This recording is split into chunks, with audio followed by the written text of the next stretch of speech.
Are we live? Are we live?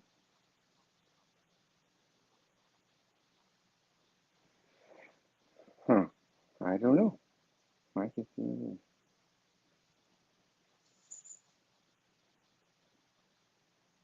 I guess we're live. It's giving me the end. Okay. Um, sorry for if you were waiting. I don't know if anybody's here. I'm not gonna check. I just want to say hi. Give you a quick basic run on numerology, what I've learned anyway. And I'm not gonna go into the history because you can go to other YouTube channels or go to a website and listen to how it started. But I want you to know uh, I don't see it as a religious thing or evil or whatever. And maybe back in the day when it was created as a religion kind of thing because it makes sense. And I put in the description I'm a victim because I thought it was a rabbit hole, uh, just like horoscopes and tarot card and all that kind of thing. But I recently had changed my mind because I've seen, well, as a blind person, I've seen so many synchronicities that blow my mind. So I actually reached out to someone I found here on YouTube, and she um, opened opened up all kinds of stuff, and I'm like, wow, the things that she shouldn't know about me that she did, and um, it was pretty amazing. So I'm gonna throw down the basics real quick. I'm not gonna really go through how to do all kinds of things, but just maybe if you're new to neurology, like I was, and I just wanted to know what things meant. So once you do your numerology, if you know how, um, there's the numbers, right? 1 through 9, zero not being one of them, and and uh, and then uh, your birthday together, calculating not the letters of the month, but the actual number of the month with the day you're born and the year, each digit together, and then adding all those numbers together to make one number, unless the number is 11, 22, or 33. And I'm going to get through the meanings of 1 through 9 plus 11 and 22 and 33. I'm probably going to get some of it wrong, but I'm just going to, this is not supposed to be a historical education kind of deal. It's just supposed to give you a rundown on what I've learned. And I'm just sharing with what I've learned. So let's start with number one. Number one uh, is uh, its meaning to be a leader, um, someone who uh, has an effect of authority, and that so it's not supposed to be a good or bad thing. It's supposed to be something you're capable of having inside of you, if that makes sense. So it's a personality that your spirit, your soul, whatever you want to call it, uh, when it comes into this world in your body at birth, that your uh, soul, your spirit, whatever, planned to have, a skill. So one being leadership, and then two being in harmony, like a yin yang kind of thing, like um, a positive, negative living together within oneself. Maybe not so much as a fight, but someone who is able to understand, they want to call it a duality or whatever, but it's a feminine, masculine energy, whatever, living in the same body.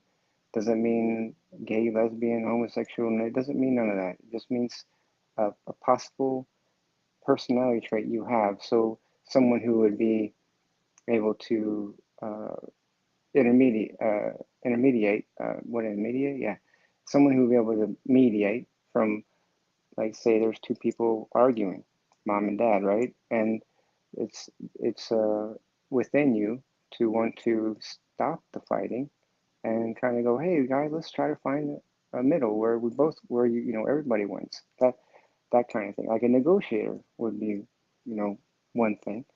And then my number is a three, which means a creative um, and communicative individual. Those skills are rampant within me. They're all over. They're they're even in my home address. So I'm like, wow, that's crazy. And then that's my expression number anyway. Destiny expression, whatever you want to call it. And then a four. A four would be like a square, right? Like a someone, not like the people used to use in the 50s, like you're a square.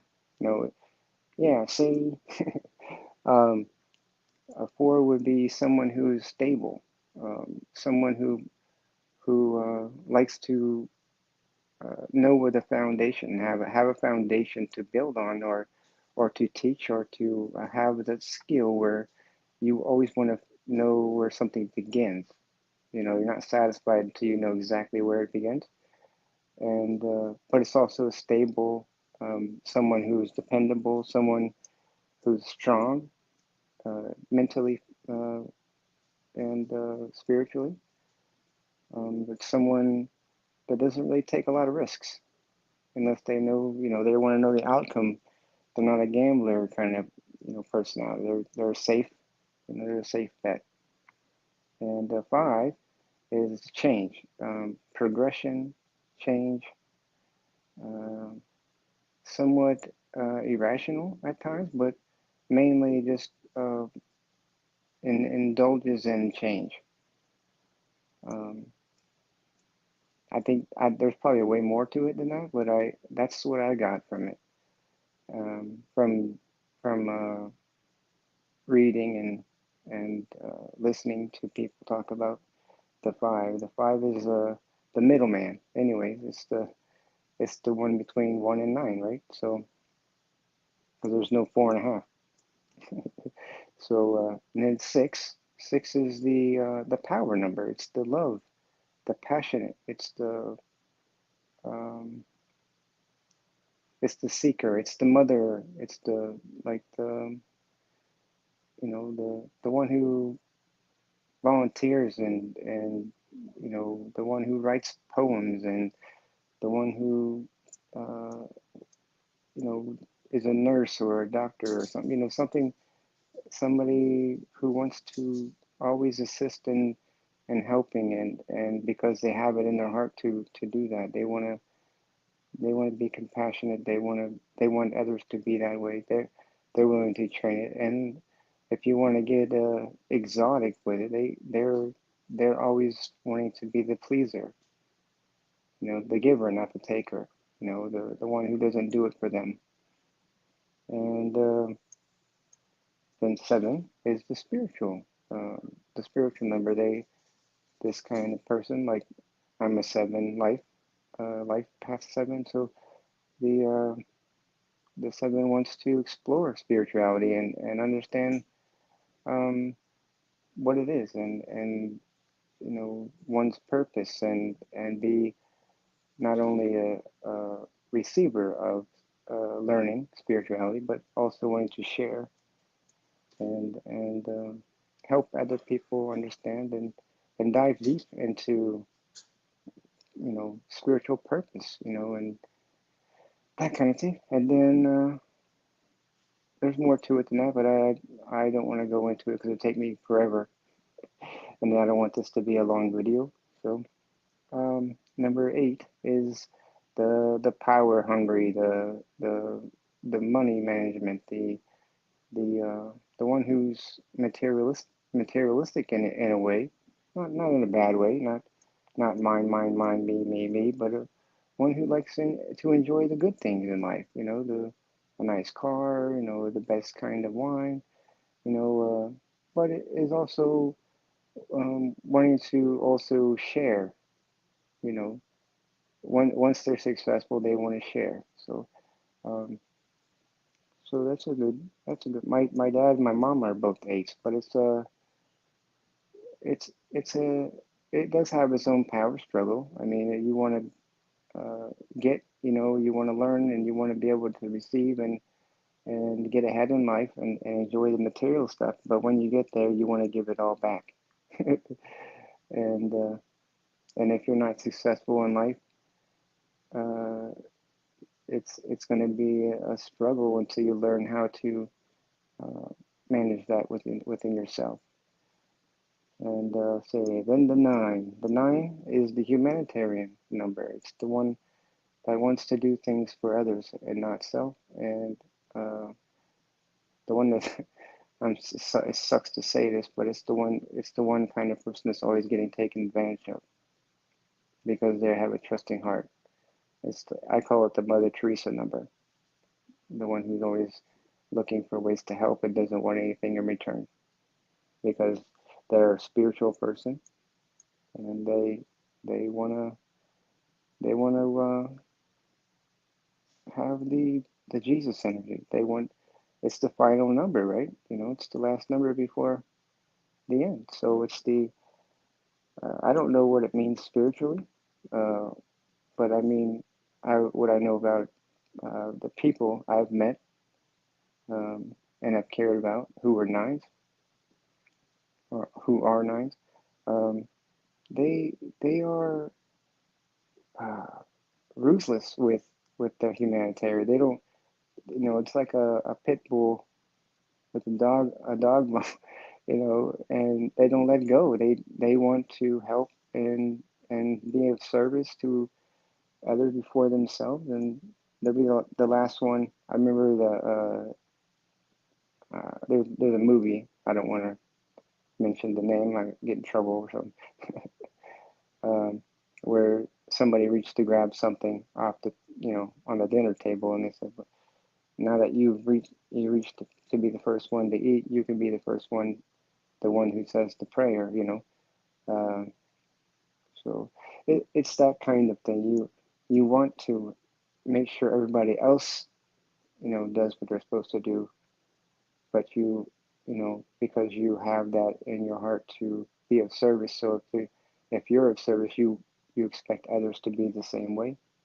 When they see somebody in need, then you're the kind of person that gets upset when you see somebody on the side of the street, homeless, and there's like thousands of people walking by that person, and it's, you're more aggravated at the people than you are about the person's situation. But eventually, you get to that person and you want to help them because you feel sorry for them because nobody else wanted to help. They ignored it. That's the kind of person I believe a nine is, which is one of the best numbers, I think, in my opinion. I've never met a bad nine. I've only met three of them, but still.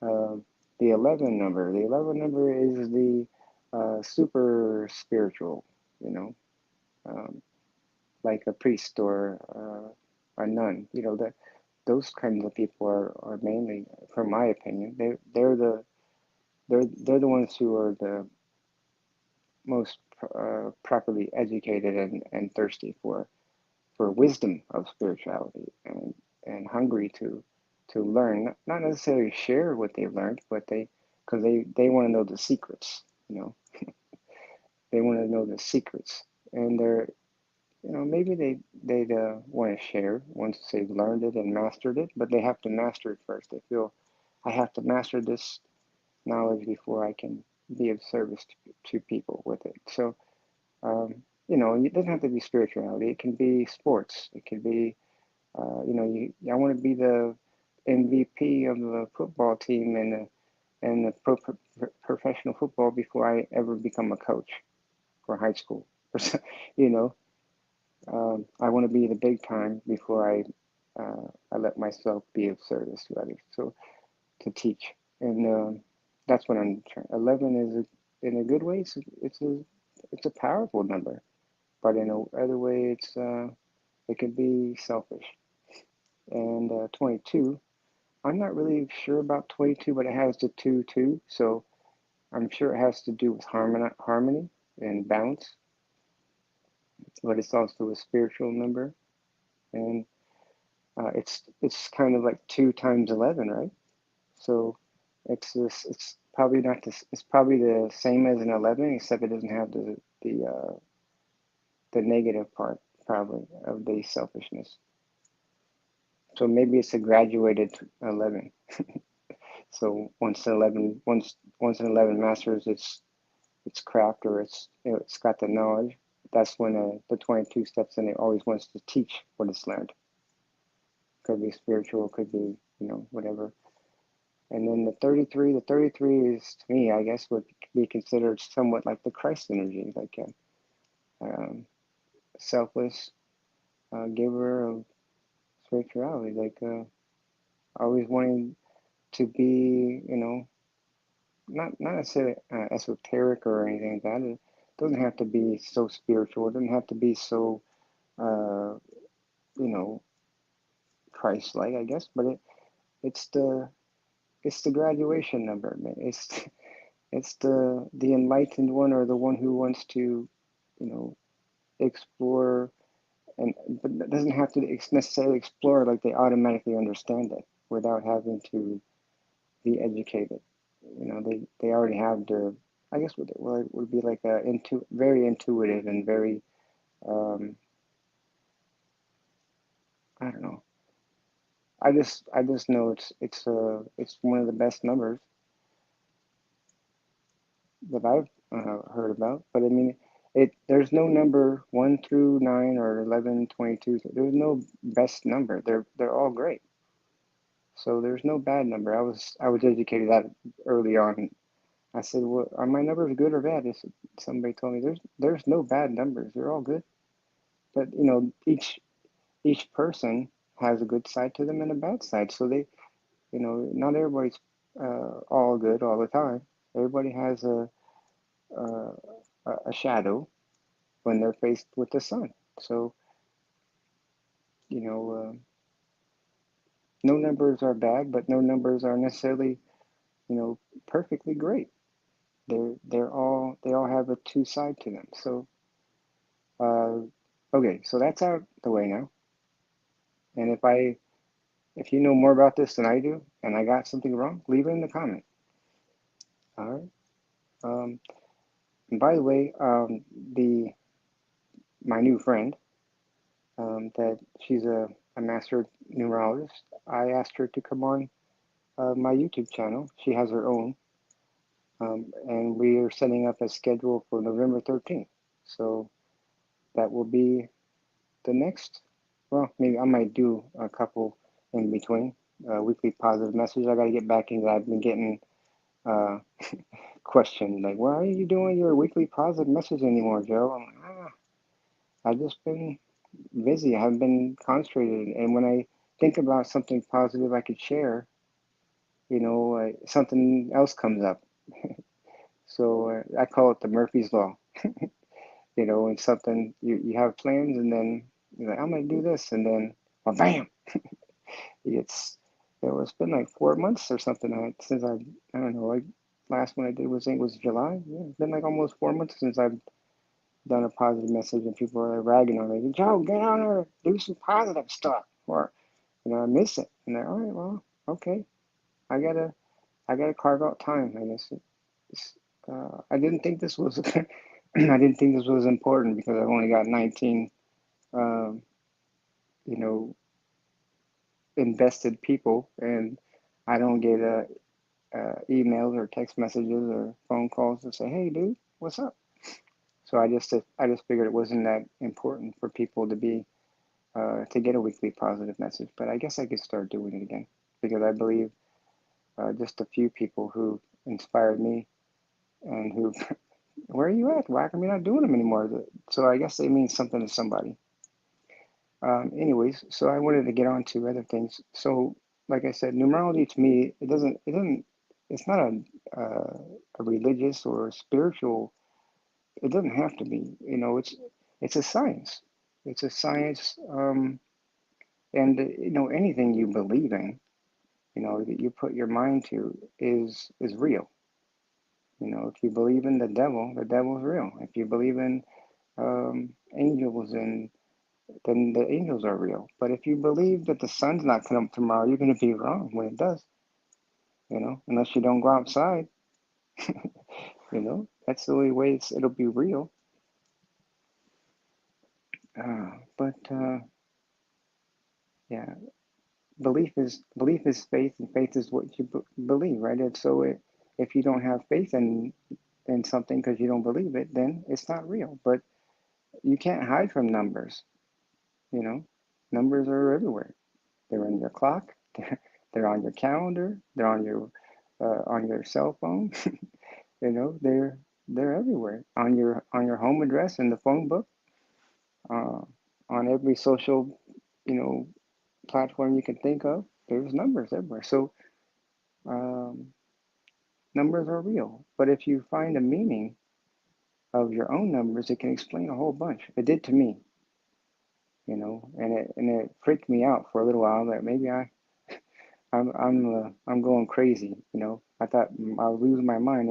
How come these numbers are everywhere? You know, once I was aware of what they meant, I could see these numbers everywhere in my life. Like they were constructed to be there for some reason, and I didn't know why. And then I met my new friend, um, and she explained it to me, and I'm like, wow, this is crazy. And then she did my mental vision games, numerology, and that blew me away. Because I mean, this can't be, you know, BS anymore. To you know, people think that's the only reason why I'm doing this video was just to say, hey, if you've never heard of it, check it out. You know, it's not really a rabbit hole because you know if you were bad at geometry, this will be a good way to get back at your high school teacher. Yeah, you might have gave me a bad grade, but check this out, sucker. So, all right. Yeah, but it's it's it's more accurate than, let's say, a game of chance, like tarot card. To me, tarot card reading is more like blackjack, right? You can sit at a table and they can give you these cards, and those cards mean something, right? And then you you either win or you lose.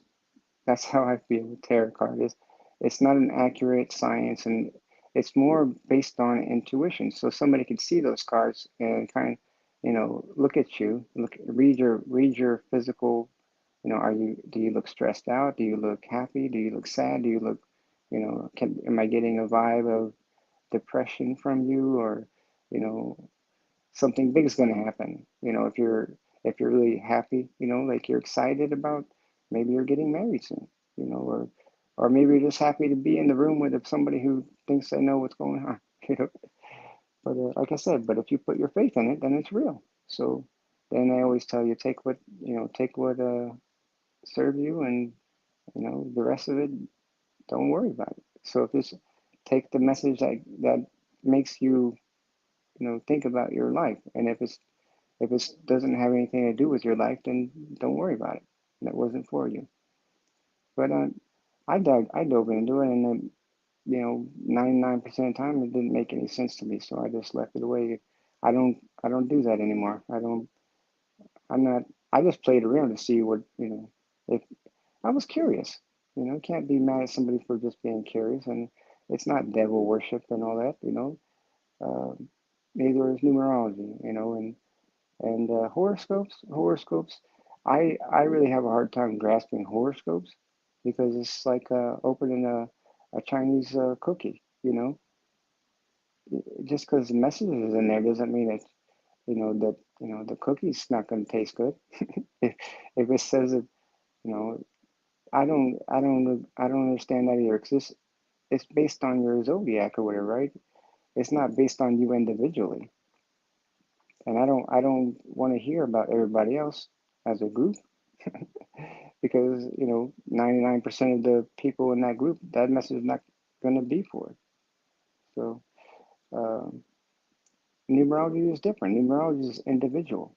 It's an individual thing.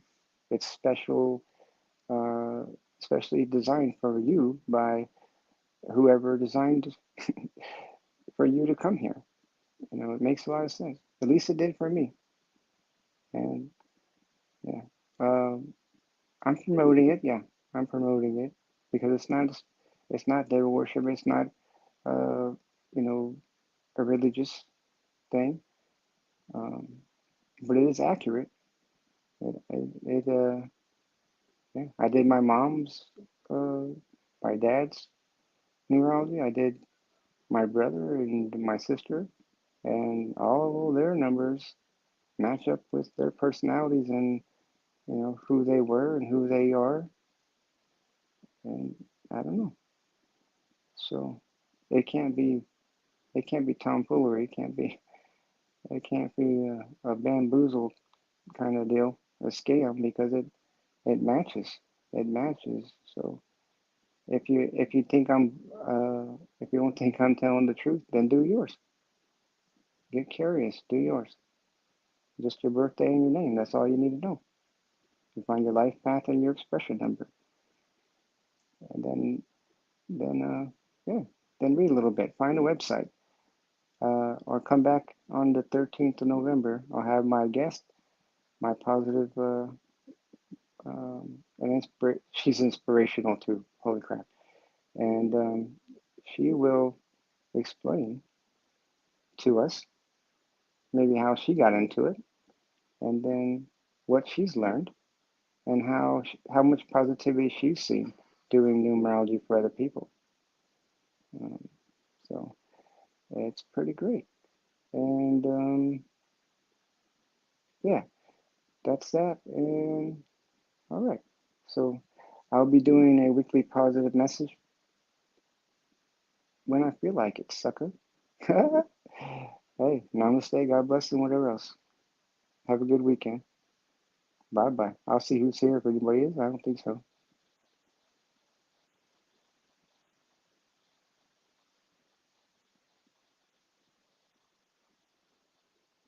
This better have recorded. I'll be mad.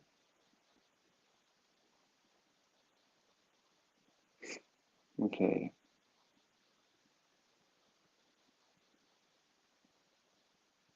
Are you serious?